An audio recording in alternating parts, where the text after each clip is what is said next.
Бала кезімізде көрген сүйкімді және күлкілі Микки Маус алғашқы нұсқасының қасында маймыл мен қазіргі адам сияқты. 1920 жылдардағы бірінші мультфильмдегі Миккидің түрі үлкен, ойы жоқ көздер, ұзын қолдар, жіңішке дене, қорқынышты қуыршақ сияқты болды. Бір қорқыныштысы кей эпизодтарда ол мысықтарды азаптап, жануарларға күш көрсететін. Және сіздер ол туралы көп білмейтін сияқтысыздар. Бүгін мен сіздерге бала кезімізде көрген Микки Маус мультфильмінің артында жатқан қорқынышты 5 шындықты айтамын.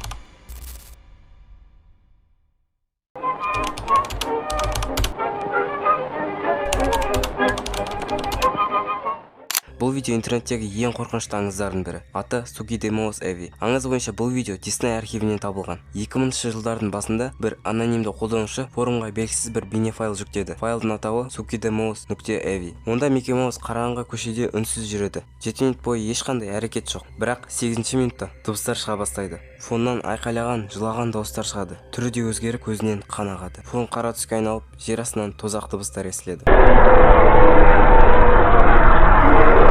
Бұл видеоны көрген бір Disney қызметкері өз-өзіне қол жұмсапты. Ал басқалары психикалық ауруға шалдыққан.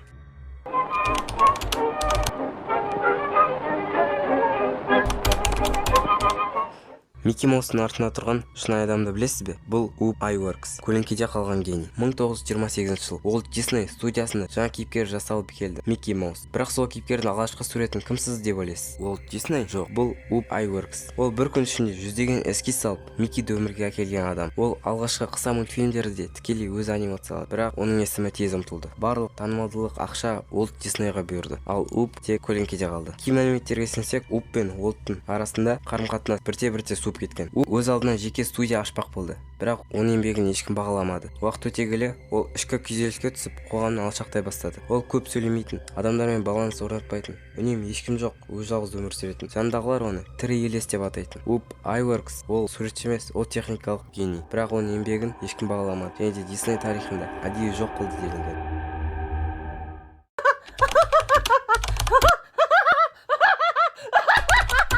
Микки Маустың күлкісі. Бәрі 1928 жыл басталды. Walt Disney студиясы алғашқы дыбысты мультфильм жасаған еді. Дыбыстық эффектілерге бір жұмбақ адам жауапты болған, бірақ оны ешкім танымады. Тек бір ғана белгі қалды. M.D. Ол Миккидің күлкісін жазған кезде студияда жарық сөніп, терезелер өздігінен ашылып кеткен дейді. Ал дыбыс адам күлкісіне ұқсамайтын. Кейін студияда адамдар жұмыстан шығып кете бастады. Және кейбірі түсінде сол күлкіні еститін айтып, есінен адасты. Біреу қабырғада тырналған жазу тапты.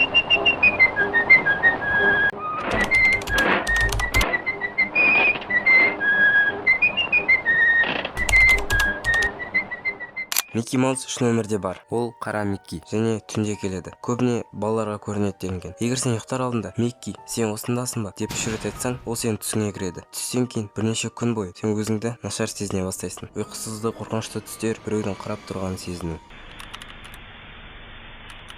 Микки мәңгі тірі жын. Микки Маустың құқығы көп жыл бұрын қоғамдық меншікке өту керек еді. Бірақ Walt Disney бірнеше рет заңдарды өзгертіп, Миккиді өлтірмей ұстап тұрды. Халық бұл заңды Mickey Mouse Protection Act деп атап кеткен. Бұл кейіпкер мәңгі тірі, мәңгі ұмытылмайды, ешқашан бостандыққа шықпайды. Кей конспирологиялық теориялар бойынша Микки жын. Оның артында қуыршақтай басқарылатын адамдар тұр. Күлкісінің артында билік, бақылау, манипуляция жатыр. Ол мультфильм емес, ол идеология.